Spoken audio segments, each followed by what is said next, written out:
when we think about breathing in air, we think about breathing in water. And each of those, of course, are going to have advantages, they're also going to have disadvantages. So one thing we might consider is, what about the oxygen concentration? Well, oxygen concentration in air is going to be higher than the oxygen concentration in water overall. We'll still establish equilibrium, all that kind of stuff. Everybody's worried about the chemistry, we'll still do that. But this is related to solubility, right? So CO2, carbon dioxide, is more soluble in water than the oxygen turns out to be. And this creates some problems which we don't have to worry about now. We'll talk about that in some other classes that I do. But in air, we're also going to fuse faster than we do in water. So that, of course, is an advantage. And if we think about trying to breathe in air, the reason we get by the way we do is that air is less viscous, less thick, it's easier to move than water, right? So that's definitely an advantage when we think about the amount of energy that's required in order to be able to ventilate our lungs. It requires much to do that as it would if we're trying to breathe in water. Well, there are some disadvantages though, and the main disadvantage here is going to be the fact that all respiratory surfaces must be moist, whether we're on land or whether we're in water, right? If we're in water though, there's our moisture. If we're in air, we've got to create that moisture, correct? So we need to think about serous membranes, fluid secretions, and things like that in order to maintain that moisture. Again, all respiratory surfaces, water or air, need to be moist. Why? Solubility. Think about your chemistry. Solubility coefficients. Can't solubilize in a dry membrane, right? You can solubilize in a liquid. Could be more, could be less, but you can still do it.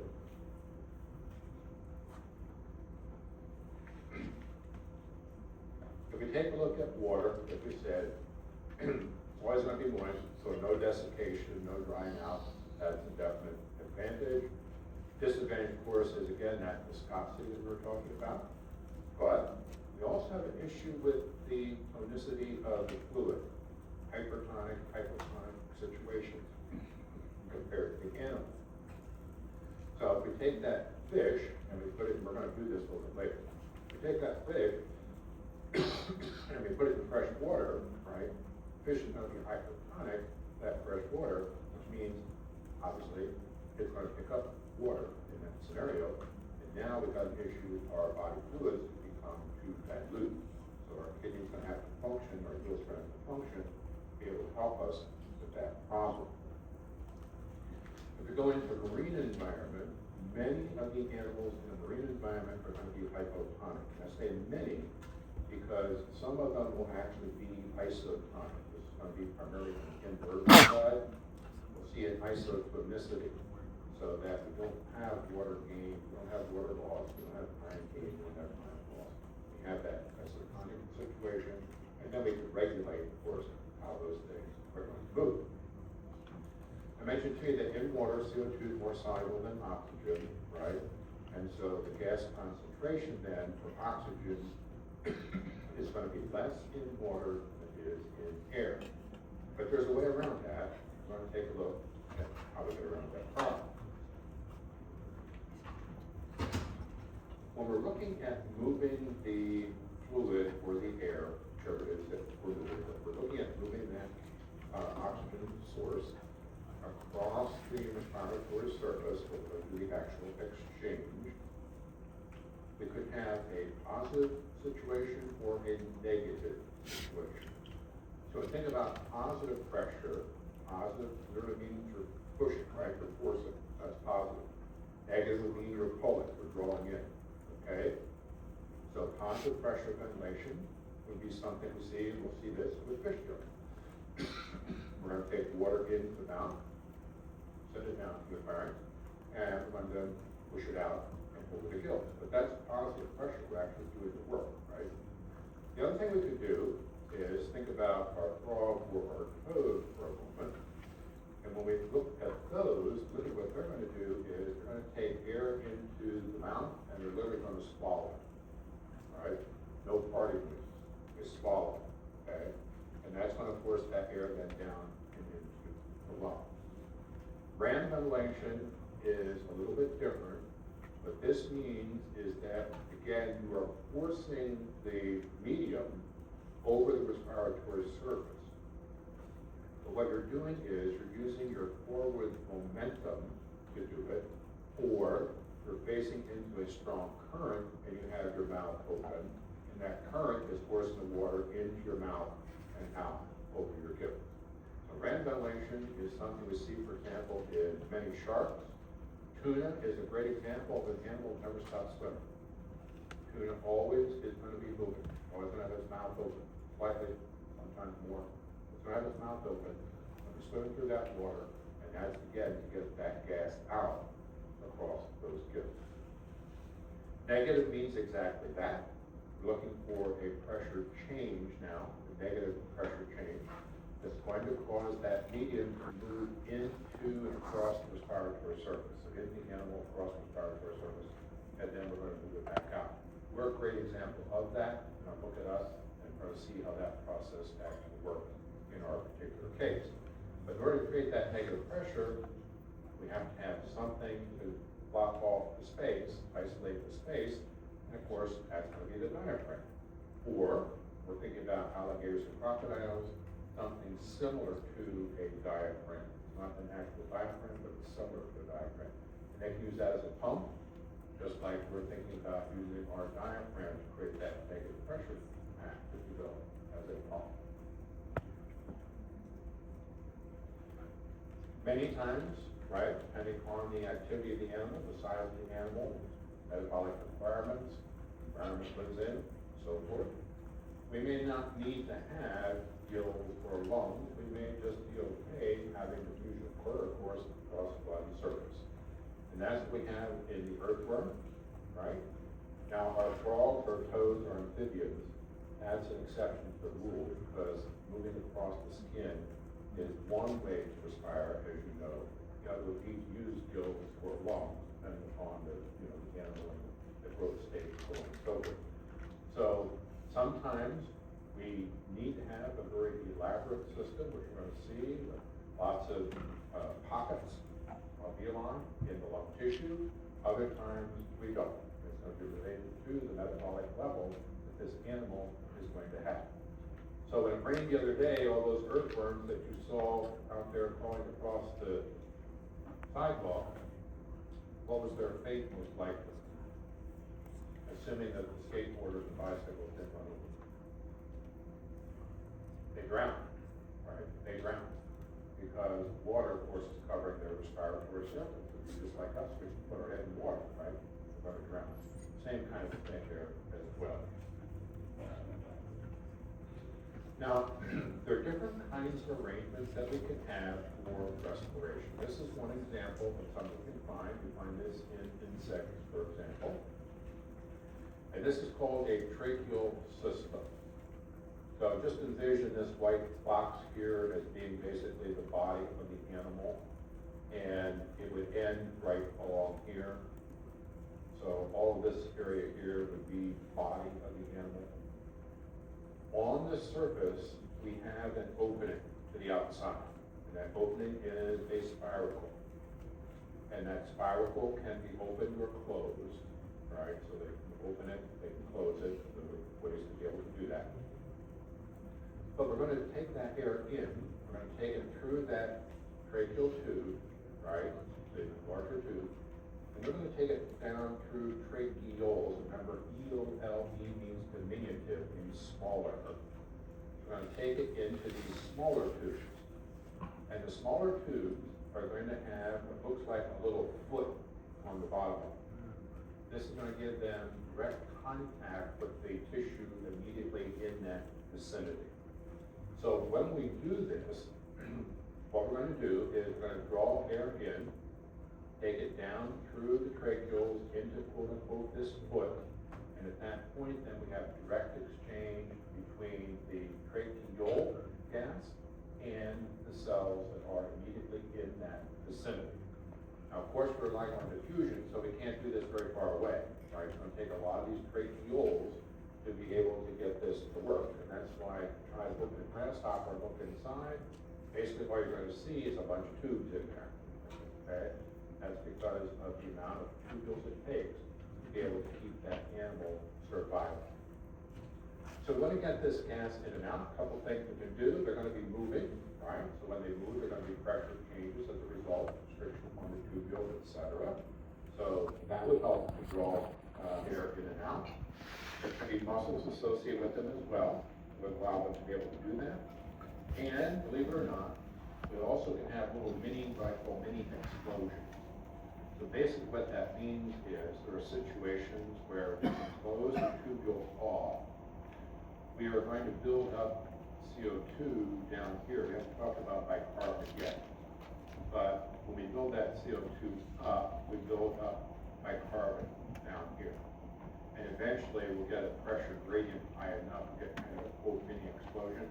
And that, of course, will evacuate the tube, and then that negative will allow the air to flow back in. That's more than you need to know. Don't worry about that. So we're thinking about muscle contraction, body movements here, being able to move that. So if we go to gills, of course, are going to be functional, as you know, in water, but we have two types. We have external and we have internal. External would be something you see here in the mud puppy.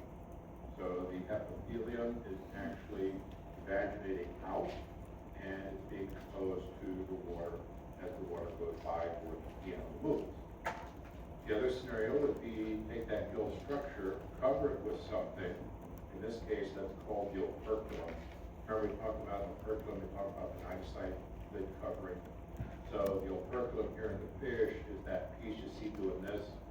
You're looking at fish in an aquarium or water doing this, operculum moving.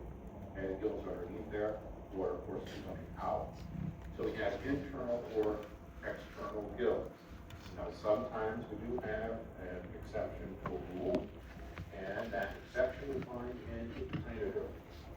In echinoderms, it's actually the dermis that's growing out, right, and creating a little finger-like extension from the body surface. You didn't look for those, we don't ask you to do that. But those are called dermal gills. So these are epithelial. In the case of that echinoderm, the dermis is doing the outgrowth, and therefore it's referred to as a dermal gill.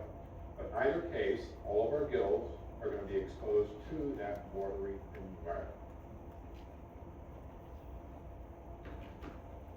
So now we come to the part where we want to think about how can I go about this exchange and do the best that I can to try and maximize my gas exchange. What's the best way to be able to do that? So in order to think about that, I forgot to bring markers over. You'd like to do this with markers. So in order to think about this for a moment, I want you to think a couple different ways. I want you to think about first, I've got a water source like this, right? I've got a blood flow like this. So they're basically going in the same direction, okay? So don't worry about copying that slide out. That's what I'm saying, and we'll worry about the slide. So we've got the blood and the fluid going in the same direction, right? Over here at my fingertips is where we're going to leave, we're going to go back to the animal, okay?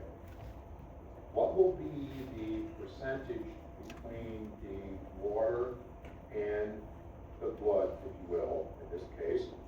What will be the percentage that we see of oxygen in the exiting water and in that exiting fluid? If I'm doing this, same direction, I'm going to establish what? Equilibrium, right? If I do this, same direction, I'm going to get equilibrium, so that's going to be about 50. Okay? So think about the example we're going to look at here in just a minute, and that's the fact that we could have water flowing this way, blood flowing this way. All right, so on my right hand down here at the bottom, this is fresh water coming in. All right, my left hand up here, I've already taken some oxygen from that water. So as I do that, the blood is flowing this way, fresh water is flowing this way. So along the length of that vessel and that water source, what will I do with regard to oxygen? Always do what? Always take it up, right? Always take it up.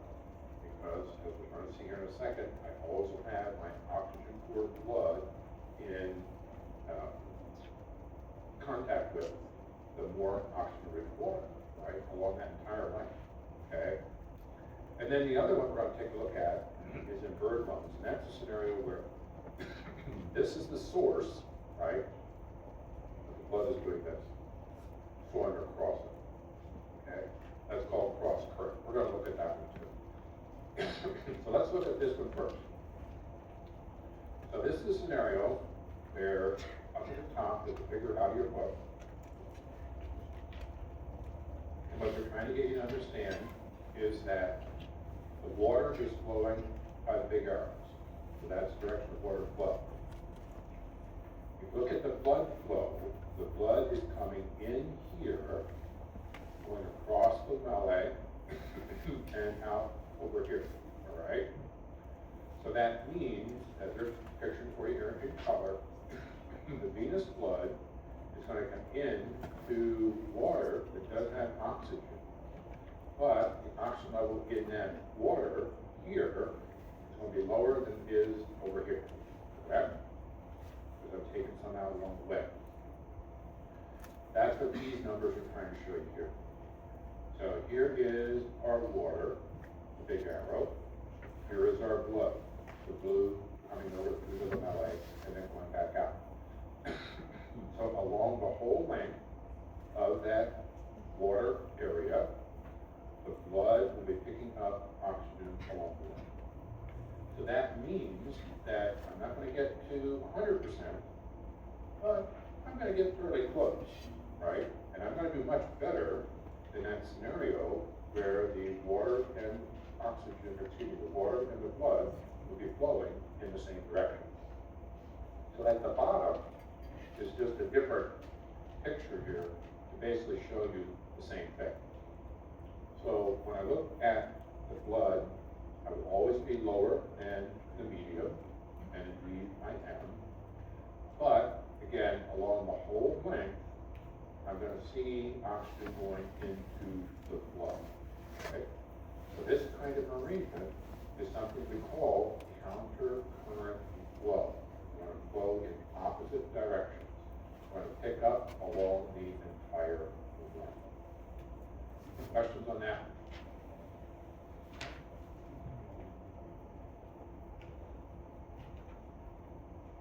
Okay. Now, as we start to get more activity, right, the simple structure isn't going to be good enough. So, as we get more activity, what we see is that the lungs now start to increase in the total amount of surface area that they have.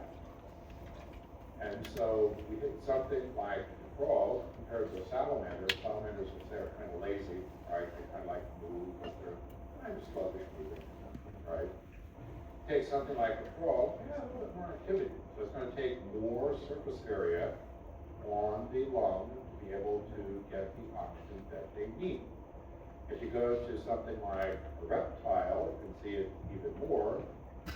When you get to a bird, the bird has unique structural arrangement. And this actually turns out to be mimicked in the crocodilian group. We didn't realize that until a few years ago. But the bird actually has something that these other scenarios do not have, including us, and that's the fact that we're going to see they have one-way flow of air. So that's going to help them maximize also their gas exchange. So a change in surface area is going to be important with that increase in activity. Now, one thing you can have, I pointed this out to you earlier, you can have book lungs or you can have book gills.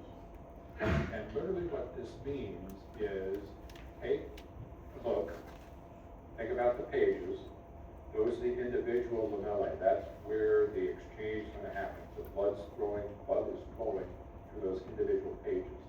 water or the medium is going between those pages, right? And so that would be referred to as a book log, of course, if it's a long land arrangement, like see, for example, in spiders, or it could be a book gill, we can find also in some aquatic animals. So let's look at that bird log. When we take a look at that bird log, this figure down here is showing you the flow, which we're going to talk about here in just a minute. So don't worry about the log here for a second. So when we take a look at that bird log, we see that we have these air sacs that are coming out from the body of the lung itself. Also, in the center region right here, we're going to have small air tubes. And those small air tubes are called parabronchi. Those parabronchi are where the actual gas exchange is going to happen. That's got the richest blood flow, it's got the largest surface area for the exchange, and so on and so forth. That's where the exchange will happen. So if we consider then how we're going to keep this one way, and how we're going to get our gas exchange to happen, we need to look at taking the air in from the trachea, and we're going to go to the back, down here, to begin with. So we go all the way to the end. We don't exchange, don't do anything, we go all the way to the end. That's kind of our starting point, okay? But since they're all linked together, right, that means that as we take air into this posterior air sac, the air that had been there, right, is going to move through the parabronchi and into the anterior air sac. So in this region right here is where my gas exchange is happening. This is used air, right? Back here would be quote unquote fresh air that I can then send forward the next time. So I'm going to breathe in a second time. And when I breathe in a second time, I repeat what I did. I send that air to the posterior air sac. That was in the posterior air sac is going to move forward and into the anterior air sac. And in doing that, and they're showing that to you here with the inhalation and exhalation cycles, it's going to take 2 full cycles, inhalation, exhalation, 2 full cycles, to get the air I took into that trachea back out and into the atmosphere. Okay? So look at this figure and understand what it was I just described to you. Before we leave that, do you have any questions about that figure kind of right off the bat?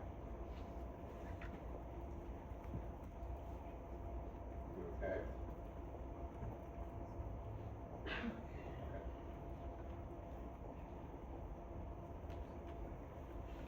Oh, I'd rather have this slide in there. So this shows us a different representation. You may be able to follow this a little bit easier. So I'm going into the posterior air sacs. What was in the posterior air sacs is going to move forward, right? I'm going to go into the anterior air sac, and then eventually it's going to go out.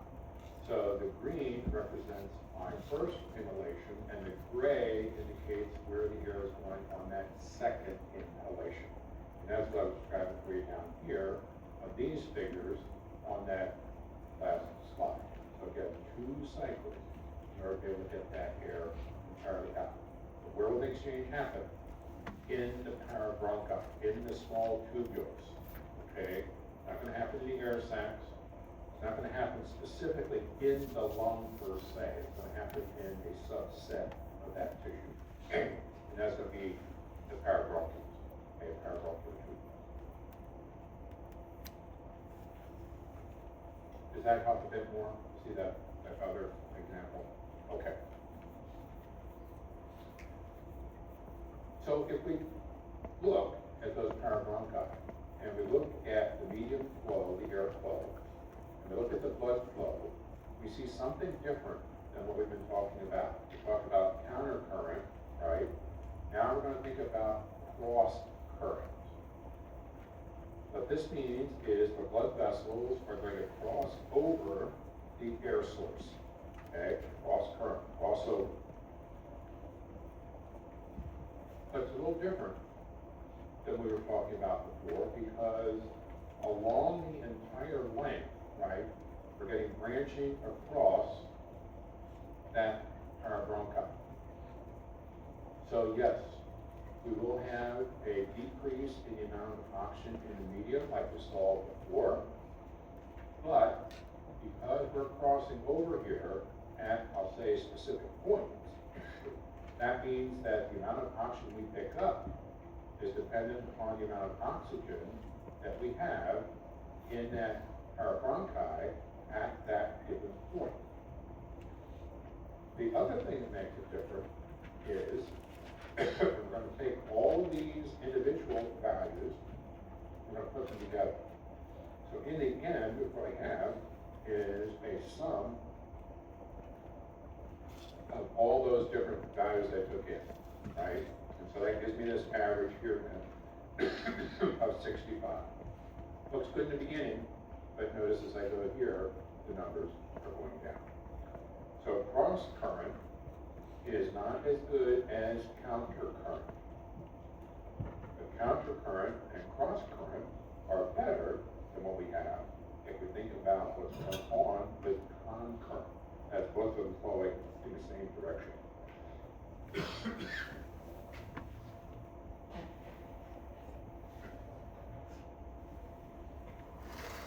Okay. So any questions on that part? Anything from up there? All right. Okay. So let's go to us. What do we look like? Well, this is us over here. Little cartoon rendition.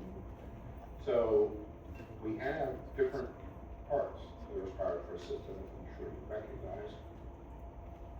We're going to have the conducting airways, right, which is basically just where the air is going to move in, go back out.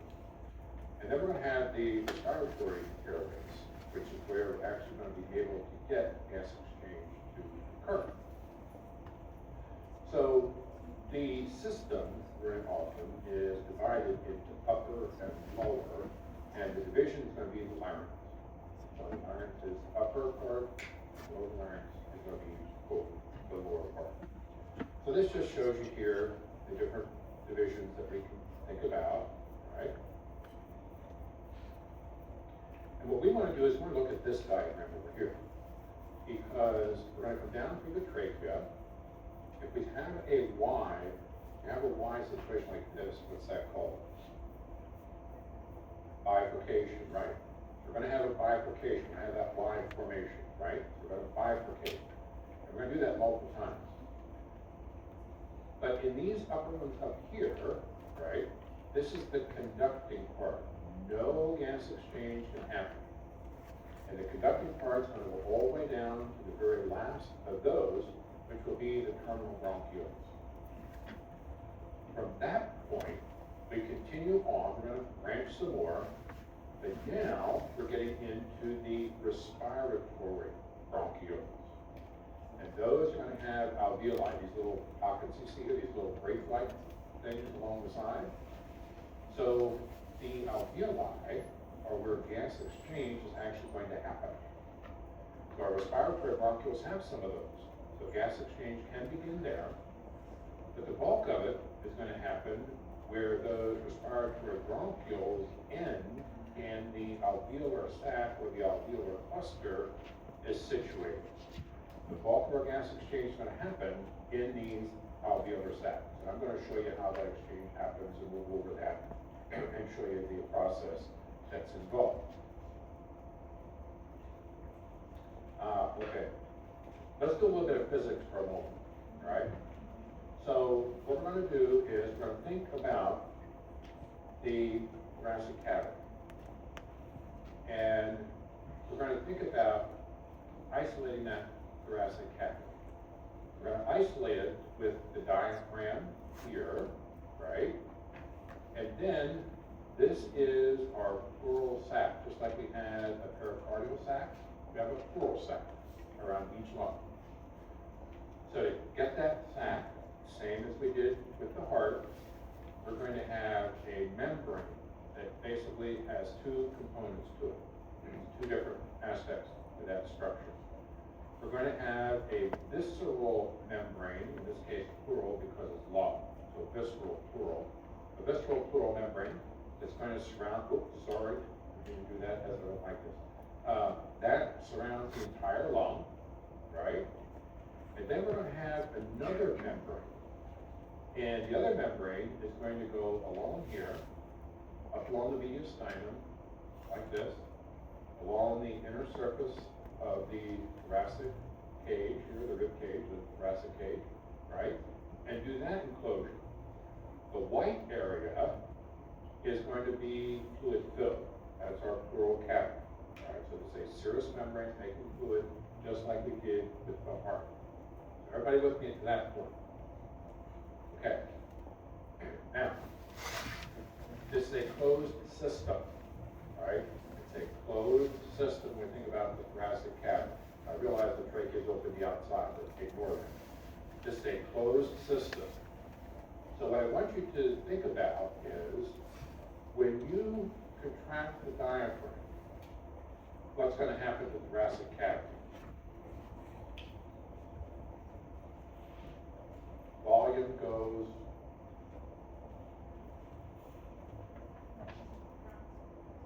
down, or does it go up? If I contract this, I'm going to pull that diaphragm down here towards the building.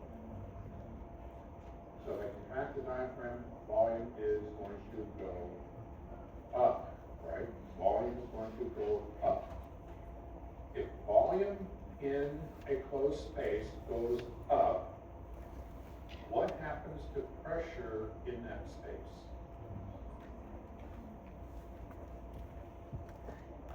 It's going to go down, right?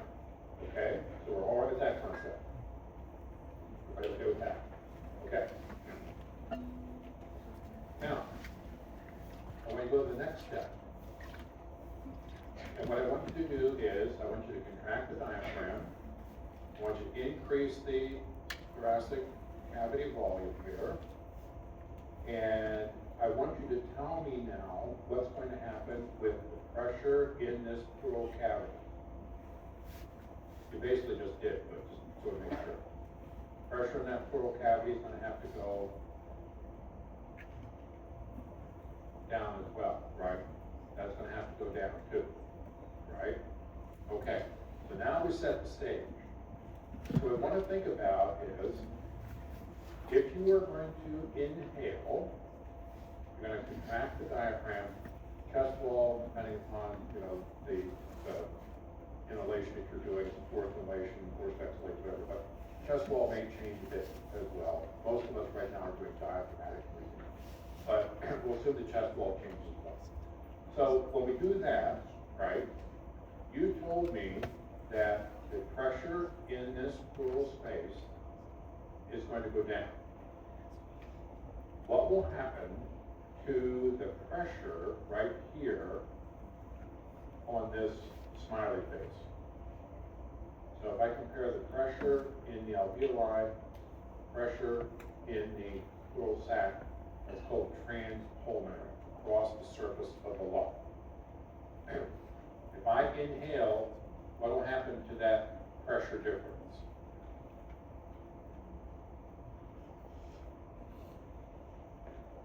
So up, down, or stay the same? One of your three choices. Up, down, or stay the same? Increase, decrease, or stay the same? Pressure difference across that tissue. Pressure difference is going to go up, right? If that pressure difference across that tissue goes up, right, what's the lung going to do?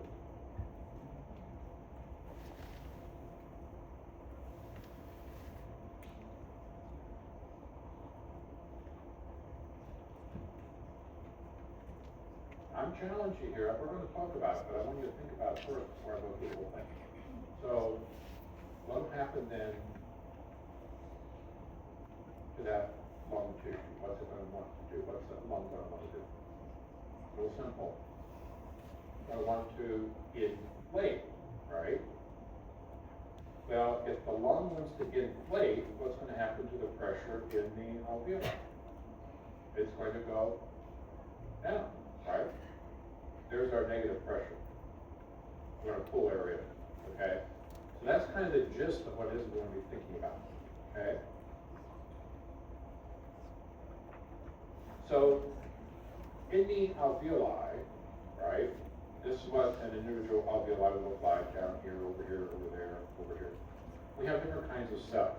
And actually, if you took a lung and you ground it up, you have about 29 to 39 different kinds of cells in total, okay? But there are three here that I really want to emphasize with you.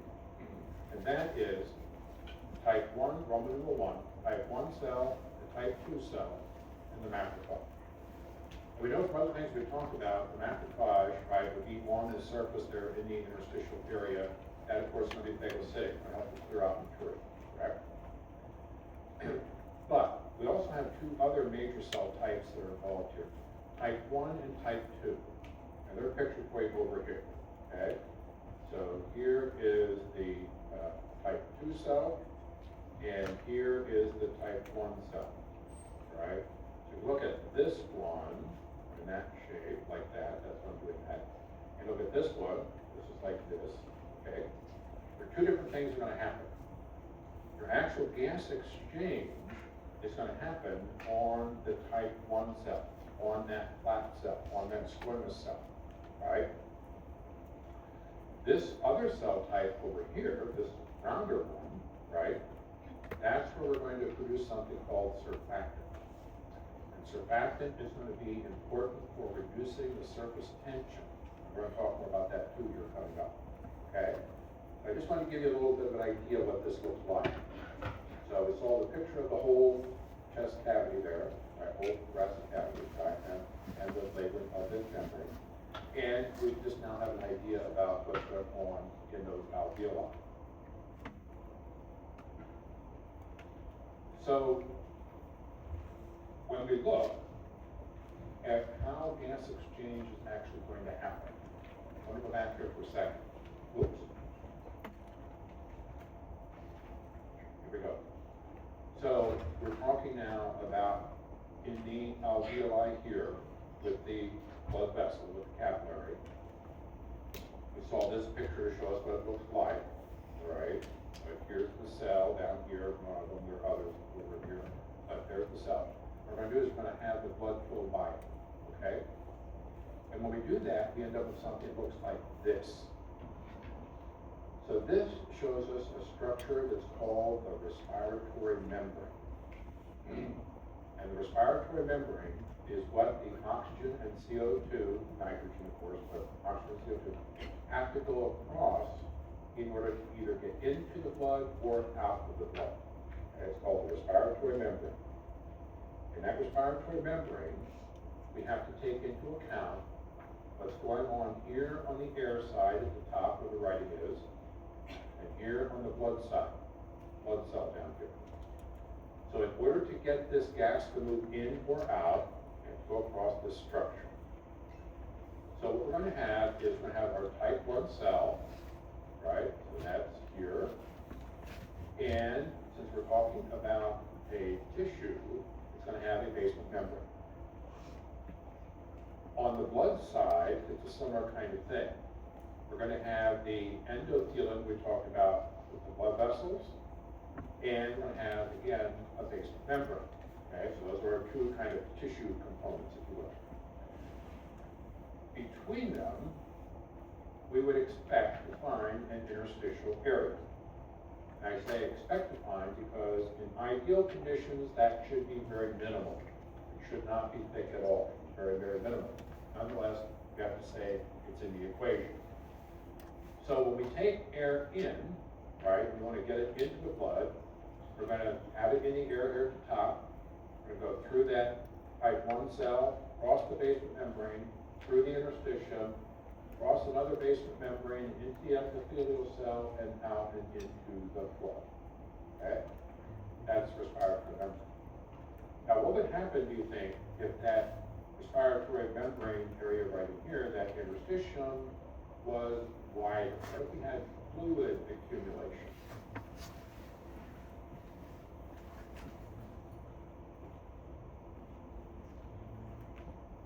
What's it gonna do to your gas exchange?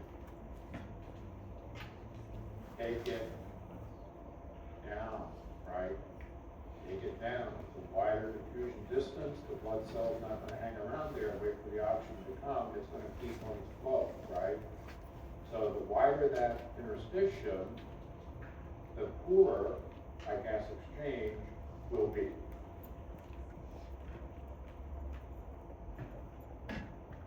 Okay, that brings us to here, and that's probably a good place to stop. Because I'm a little pressure cooker, so quick, and